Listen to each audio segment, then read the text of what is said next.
നമസ്കാരം. ശ്രീനാരായണ ഗുരു open university degree ക്ലാസ്സുകളിലേക്ക് പ്രിയ വിദ്യാർത്ഥികൾക്ക് സ്വാഗതം. ഫണ്ടമെന്റൽസ് ഓഫ് പൊളിറ്റിക്കൽ സയൻസ് എന്ന പേപ്പറിലെ അഞ്ചാമത്തെ ബ്ലോക്കിലെ രണ്ടാമത്തെ യൂണിറ്റ് ആണ് നമ്മൾ ഇന്ന് ഡിസ്കസ് ചെയ്യുന്നത്. Theories of state, liberal and Marxian എന്നാണ് ഈ ഒരു യൂണിറ്റിന്റെ പേര്. അപ്പൊ ഇന്ന് നമ്മൾ പ്രീവിയസ് ക്ലാസ്സിൽ നമ്മൾ സ്റ്റേറ്റുമായി ബന്ധപ്പെട്ട കുറച്ച് കാര്യങ്ങൾ ഡിസ്കസ് ചെയ്തു. സിവിൽ സൊസൈറ്റി എന്താണ്, സ്റ്റേറ്റുമായി ബന്ധപ്പെട്ട സിദ്ധാന്തങ്ങളൊക്കെ നമ്മൾ ഡിസ്കസ് ചെയ്തു. അപ്പൊ ഇവിടെ നമുക്ക് വീണ്ടും സിദ്ധാന്തങ്ങൾ ഒന്നുകൂടി കുറച്ചും കൂടി ഡീറ്റെയിൽ ആയിട്ട് ഒന്ന് ഡിസ്കസ് ചെയ്യാനുണ്ട്. അപ്പൊ നമുക്ക് ആദ്യമായിട്ട് രാഷ്ട്രത്തെ സംബന്ധിക്കുന്ന ലിബറൽ തിയറീസ് ഏതൊക്കെയാണെന്ന് നോക്കാം. ഓക്കെ, അപ്പൊ നമ്മൾ തൊട്ട് മുൻപത്തെ ക്ലാസ്സിൽ അഞ്ചാമത്തെ ബ്ലോക്കിലെ ഫസ്റ്റ് യൂണിറ്റിൽ നമ്മൾ ഡിസ്കസ് ചെയ്തിരുന്നത് സ്റ്റേറ്റിന്റെ എമർജൻസുമായി ബന്ധപ്പെട്ട് വന്ന സിദ്ധാന്തങ്ങൾ നമ്മൾ ബ്രോഡ് ആയിട്ടാണ് പറഞ്ഞത്. അപ്പൊ ഇവിടെ ലിബറൽ തിയറീസ്, സ്റ്റേറ്റിന്റെ എമർജൻസുമായി ബന്ധപ്പെട്ട ലിബറൽ തിയറീസ് ആണ് നമ്മൾ ഈ ഒരു യൂണിറ്റിൽ പഠിക്കുന്നത്. Okay, so the first one is social contract തിയറിയാണ്. ലിബറൽ ചിന്തയുടെ അടിസ്ഥാനത്തിൽ വന്നിട്ടുള്ള ഒരു സിദ്ധാന്തമാണ് ഇത്. അപ്പൊ ഇതിന്റെ പ്രഘോഷകർ എന്ന് പറയുന്നത് ജോൺ ലോക്ക്, തോമസ് ഹോബ്സ്, അതുപോലെ ജീൻ ജാക്കസ് റൂസോ, ഇവരാണ് ഈ ഒരു സിദ്ധാന്തത്തിന്റെ ഉപജ്ഞാതാക്കള്. ഇനി രാഷ്ട്രം ജനങ്ങളുടെ ഒരു കരാറിൽ നിന്ന് രൂപപ്പെട്ടതാണ് രാഷ്ട്രം എന്നതാണ് ഈ പറയുന്ന സോഷ്യൽ കോൺട്രാക്ട് തിയറി പറയുന്നത്. രാഷ്ട്രം ജനങ്ങളുടെ കരാറിൽ നിന്നുണ്ടായിട്ടുള്ള ഒരു അതോറിറ്റിയാണ്. ജനങ്ങളുടെ കൺസെന്റ് അഥവാ സമ്മതം അടിസ്ഥാനമാക്കിയിട്ടാണ് രാഷ്ട്രം പ്രവർത്തിക്കുന്നത് എന്നാണ് ഈ ഒരു സിദ്ധാന്തം പറയുന്നത്. ഇനി രണ്ടാമത്തത് ഇൻഡിവിജ്വലിസം അല്ലെങ്കിൽ വ്യക്തിത്വവുമായി ബന്ധപ്പെട്ട സിദ്ധാന്തം.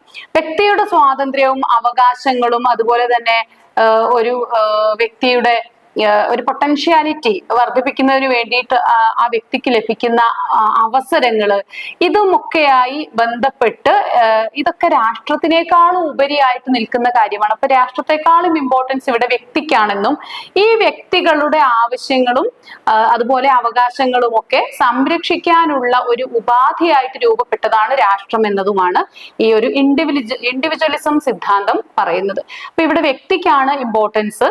തീർച്ചയായിട്ടും ഒരു ഇൻഡിവിജ്വലിസം എന്ന് പറയുന്നത് വ്യക്തി സ്വാതന്ത്ര്യത്തിന് ഒരു സമാനതകളില്ലാത്ത വ്യക്തി സ്വാതന്ത്ര്യത്തെ ആണ് ഈ ഒരു ഇൻഡിവിജ്വലിസം എന്ന സിദ്ധാന്തം ഇമ്പോർട്ടൻസ് കൊടുക്കുന്നത്. Okay, then the next is rule of law ആണ്.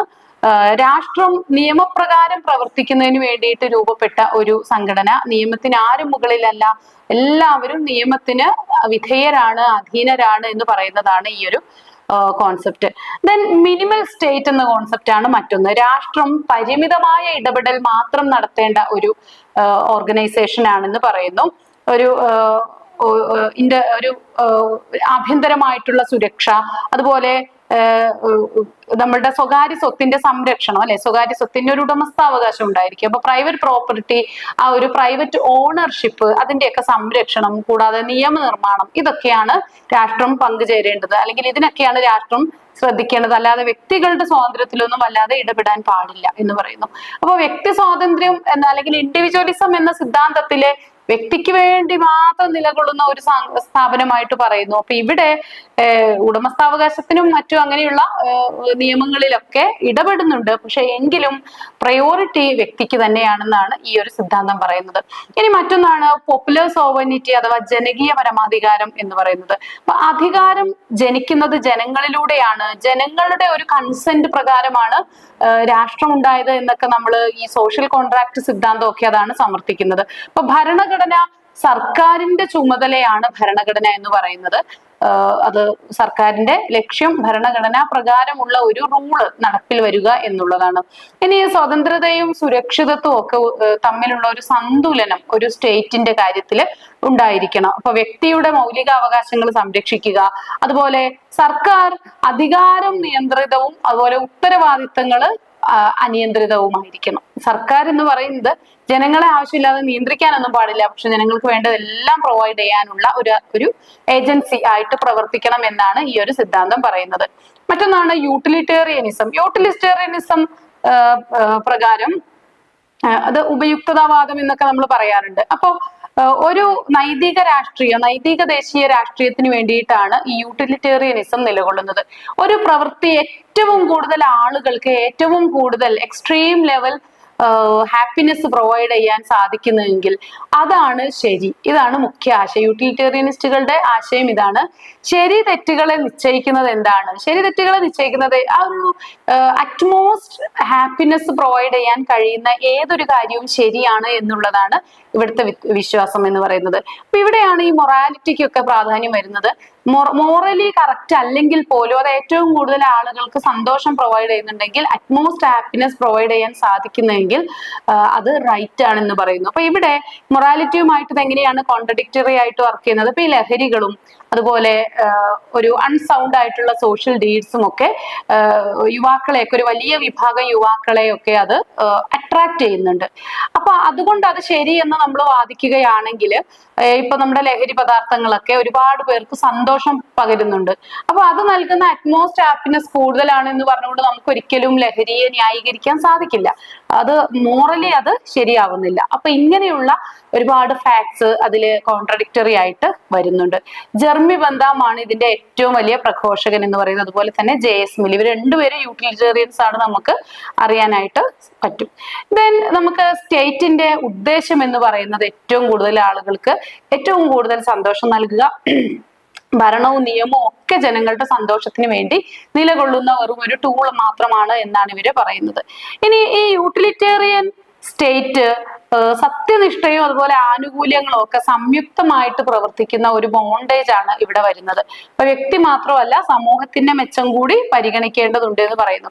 അപ്പൊ ഈ ഒരു സിസ്റ്റം ജെർമി ബന്താമോ ഒന്നും പറയുന്നത് ഏറ്റവും മോശമായ അല്ലെങ്കിൽ ലഹരിയോ അല്ലെങ്കിൽ കെടുകാര്യസ്ഥത ഇതൊന്നും നടപ്പിലാകുന്ന സമൂഹത്തിന് വേണ്ടി അല്ല അവർ നിൽക്കുന്നത്. മറിച്ച് എന്താണ്, എല്ലാവരും വളരെ ഒരു സത്യസന്ധരായിട്ട് ജീവിക്കുന്ന ഒരു ലോകത്ത് പരമാവധി എല്ലാവർക്കും സന്തോഷം ലഭിക്കുന്നത് എന്തും നടപ്പിൽ വരണം എന്നുള്ളതാണ്. പക്ഷെ ലോകം അങ്ങനെയല്ല.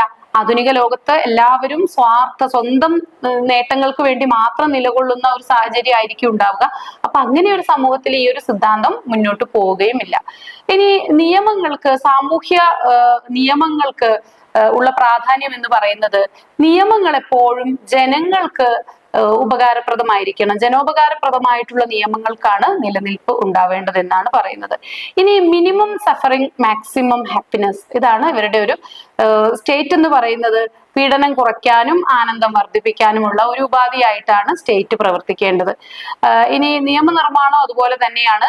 രാജ്യത്തെ ജനങ്ങളുടെ സന്തോഷം ഉണ്ടാക്കുന്ന തരത്തിലുള്ള നിയമങ്ങളാണ് വേണ്ടത്. അപ്പൊ ഇവിടെ വരുന്ന കോൺട്രഡിക്ഷൻ എന്ന് പറയുന്നത്, ഈ സുരക്ഷയുമായി ബന്ധപ്പെട്ട നിയമങ്ങളൊക്കെ ജനങ്ങളുടെ ആഗ്രഹങ്ങൾക്ക് വിരുദ്ധമാണ്. ഇഷ്ടം പോലെ സഞ്ചരിക്കാനുള്ള സ്വാതന്ത്ര്യം, പക്ഷെ ചില പ്രദേശങ്ങളിലേക്ക് പോവാൻ നമ്മുടെ നിയമവ്യവസ്ഥ നമ്മളെ അനുവദിക്കുന്നില്ല. അപ്പൊ അത് പൗരന്മാരുടെ ആ ഒരു അറ്റ്മോസ്റ്റ് ഹാപ്പിനെസ് ലഭിക്കുന്നതിന് തടസ്സം നിൽക്കുന്നതുകൊണ്ട് അത്തരം നിയമങ്ങൾ പാടില്ല എന്ന് ഇവർ വാദിക്കുന്നുണ്ട്. അപ്പൊ അതുകൊണ്ട് തന്നെ ഈ സിദ്ധാന്തത്തെ നമുക്ക് പൂർണ്ണമായിട്ടും അംഗീകരിക്കാനായിട്ട് സാധിക്കാത്ത ഒരു സിദ്ധാന്തമാണ്. അപ്പൊ ഇത്രയുമാണ് നമുക്ക് ലിബറൽ സിദ്ധാന്തങ്ങളിൽ പഠിക്കാനുള്ളത്. ഇനി നമ്മൾ നോക്കുന്നത് മാക്സിയൻ തിയറി ഓഫ് സ്റ്റേറ്റ് ആണ്. മാക്സിയൻ സിദ്ധാന്തം, രാഷ്ട്രവുമായി ബന്ധപ്പെട്ട മാക്സിയൻ സിദ്ധാന്തം. അപ്പോൾ കാൾ മാക്സും അതുപോലെ ഫ്രെഡറിക് എംഗൽസുമാണ് ഈ മാക്സിയൻ സിദ്ധാന്തങ്ങൾ, രാഷ്ട്രവുമായി ബന്ധപ്പെട്ട ഭൗതികവാദ രാഷ്ട്രീയ സിദ്ധാന്തങ്ങൾ മുന്നോട്ട് വെക്കുന്നത്. അപ്പൊ ഈ സിദ്ധാന്തത്തില് രാഷ്ട്രം ഒരു ശക്തി കേന്ദ്രമല്ല, മറിച്ച് ഒരു പറ്റം അല്ലെങ്കിൽ ഒരു പക്ഷം ജനവിഭാഗത്തിന്റെ ഒരു അഹിതമായിട്ടുള്ള മേൽപ്പിടിയിലുള്ള ഒരു ഉപകരണമാണ് ഈ രാഷ്ട്രം എന്നാണ് പറയുന്നത്. അപ്പൊ രാഷ്ട്രം നിലനിൽക്കുന്നത് എന്തിനു വേണ്ടിയിട്ടാണ്? ഒരു തിന്മ, ഒരു ഈവിളായിട്ടൊക്കെ രാഷ്ട്രം നിലനിൽക്കുന്നു എന്ന രീതിയിലാണ് ഇവര് പറയുന്നത്. അപ്പൊ രാഷ്ട്രീയം എന്ന് പറയുന്നത് വർഗ പാരമ്പര്യത്തിന്റെ ഒരു സൂപ്പർ സ്ട്രക്ചർ ആണ് എന്ന് ഇവർ മുന്നോട്ട് വയ്ക്കുന്ന വാദം പറയുന്നത്. ഭരണാധികാരികൾക്ക് രാഷ്ട്രീയ ശക്തി ഉണ്ടാക്കുന്നത് സാമ്പത്തിക ഉപാധികൾ അവരുടെ കയ്യിലായിരിക്കുന്നതുകൊണ്ടാണ്. ഇവിടെ നിങ്ങൾ ഓർത്തിരിക്കേണ്ട ഒരു ഫാക്ട് എന്ന് പറയുന്നത്, ഈ മാർക്സിസ്റ്റ് ഐഡിയോളജീസ് എല്ലാം, അതായത് കാൾ മാർക്സ് ഒക്കെ മുന്നോട്ട് വെക്കുന്ന ഐഡിയോളജീസ് എല്ലാം തന്നെ ഈ മെറ്റീരിയലിസ്റ്റിക് ആയിട്ടുള്ള കാര്യങ്ങൾക്ക്, അതായത് സാമ്പത്തിക ഘടകങ്ങൾക്ക്, ഉൽപാദന ഉപാധികള്, സ്വത്ത്, ഇതിനൊക്കെയാണ് ഇമ്പോർട്ടൻസ് കൊടുക്കുന്നത്. അപ്പൊ മെറ്റീരിയൽ ആയിട്ടുള്ള കാര്യങ്ങളാണ് ലോകത്ത് മാറ്റങ്ങൾ കൊണ്ടുവരുന്നത് എന്നാണ് ഇവര് വാദിക്കുന്നത്. അപ്പൊ അതുകൊണ്ട് തന്നെ ഈ ഒരു ഭരണാധികാരിക്ക് അധികാരം കിട്ടുന്നത് സ്വത്ത് അവരുടെ കയ്യിലായതുകൊണ്ടാണെന്നാണ് ഇവര് പറഞ്ഞു വെക്കുന്നത്. അപ്പൊ ഇവിടെ ക്ലാസ് സ്ട്രഗിൾ ഒക്കെ ഒരു പ്രചോദന ശക്തിയായിട്ട് പറയുന്നു. ഇവിടെയാണ് നമുക്ക് രാഷ്ട്രം ഒരു അധിനിവേശത്തിനുള്ള ഉപകരണമാണ്, ഒരു ഇൻസ്ട്രുമെന്റ് ഓഫ് ക്ലാസ് ഡോമിനേഷൻ. അത് പറയുമ്പോൾ നമ്മൾ എടുത്തു പറയേണ്ട ഒരു കാര്യമുള്ളത്, കാൾ മാക്സ് പറയുന്നത് ഏതൊരു സൊസൈറ്റിയിലും രണ്ട് വർഗങ്ങളുണ്ട്, രണ്ട് ക്ലാസ്സുകളുണ്ട്, ഹാവ്സും ഹാവ് നോട്ട്സും അല്ലെ, ഉള്ളവനും ഇല്ലാത്തവനും എന്ന രണ്ട് ക്ലാസ്സുകളുണ്ട്. ഈ ഉള്ളവൻ എങ്ങനെയാണ് ഉള്ളവനായത്? അത് ഈ ഇല്ലാത്തവനെ ചൂഷണം ചെയ്തിട്ട് തന്നെയാണ്, അവരെ കൊണ്ട് പണിയെടുപ്പിച്ചിട്ട് തന്നെയാണ്. ഉള്ളവൻ എന്തുകൊണ്ടാണ് മേൽക്കൈ നേടുന്നത്? അത് ഉൽപാദന ഉപാധികൾ ഇവരുടെ കയ്യിൽ ആയതുകൊണ്ട് തന്നെയാണ്. അപ്പൊ ഉൽപാദന ഉപാധികളുടെ ഉടമസ്ഥാവകാശം ഉണ്ട് എന്ന ഒരൊറ്റ കാരണം കൊണ്ട് ഒരു വിഭാഗത്തെ ചൂഷണം ചെയ്തുകൊണ്ടാണ് അവര് പ്രവർത്തിക്കുന്നത്. അപ്പോൾ ഈ ചൂഷണം ചെയ്യപ്പെടുന്ന ഈ വിഭാഗത്തെ പ്രോലിറ്റേറിയറ്റ്സ്, തൊഴിലാളി വർഗം എന്നൊക്കെ അർത്ഥമുള്ള പ്രോലിറ്റേറിയറ്റ്സ് എന്നും, ഈ ചൂഷണം ചെയ്യുന്നവരെ ബൂർഷ്വാസി, മേൽക്കൈയുള്ള വിഭാഗം എന്ന അർത്ഥത്തിൽ ബൂർഷ്വാസി എന്നുമാണ് വിളിക്കുന്നത്. അപ്പോൾ തീർച്ചയായിട്ടും ഒരു പരിധി വരെയൊക്കെ ഇവര് ഈ ചൂഷണമൊക്കെ സഹിക്കും. അത് കഴിഞ്ഞ് അവരെന്ത് ചെയ്യും? ദേ വിൽ ബിഗൻ, അവർക്കെതിരെ റിയാക്ട് ചെയ്യാനായിട്ട് തുടങ്ങും. അങ്ങനെ ഈ റിയാക്ഷൻ ഒരു വലിയ സമരം, വർഗ സമരമായിട്ട് അല്ലെങ്കിൽ വർഗ സംഘടനമായിട്ടൊക്കെ മാറും. അങ്ങനെ ഈ ഒരു ക്ലാസ് സ്ട്രഗിൾ ഉണ്ടാകുമെന്നും, ഈ ക്ലാസ് സ്ട്രഗിളില് ഈ പ്രോലിറ്റേറിയറ്റ്സ് എന്ന തൊഴിലാളി വർഗം വിജയിക്കുമെന്നും, ഡിക്റ്റേറ്റർഷിപ്പ് ഓഫ് പ്രോലിറ്റേറിയറ്റ് എന്ന ഒരു പുതിയ സ്ഥിതി സംജാതമാകുമെന്നും ഒക്കെയാണ് ഇദ്ദേഹത്തിന്റെ ആശയം. അത് പ്രകാരം പിന്നീട് വരുന്നതാണ് കമ്മ്യൂണിസം എന്ന എല്ലാവർക്കും തുല്യതയുള്ള ഈ ഒരു സൊസൈറ്റി നിലവിൽ വരുമെന്ന് ഇദ്ദേഹം പറയുന്നു. അപ്പൊ എന്തായാലും ഒരു സൊസൈറ്റിയുടെ അടിത്തറ എന്ന് പറയുന്നത് ഉൽപാദന ബന്ധങ്ങളാണ്, അതുപോലെ തന്നെ സാമ്പത്തിക വസ്തുക്കളുമാണ് എന്ന് ഇദ്ദേഹം പറയുന്നു.